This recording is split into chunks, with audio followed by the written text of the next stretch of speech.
Okay, this is the uterine body, which is the base of the Y. Moving on up towards the middle would be the uterine horn. More towards the peanut, it would be the uterine tube.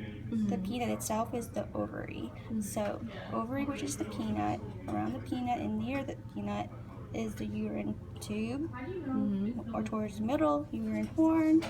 At the base of Y, uterine body. From here to here, so uterine body. Okay. Continuation of the uterine body is the vagina. These two are separate.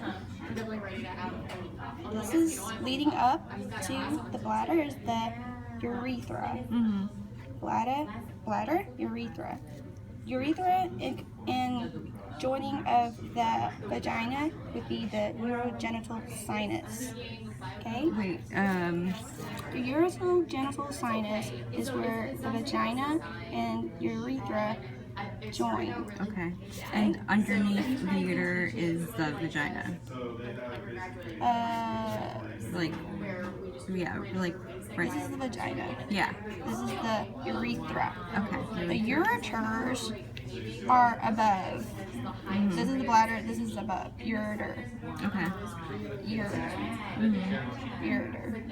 See, this is connected. You got it? Yes. Right. Is that it? Got it. Awesome.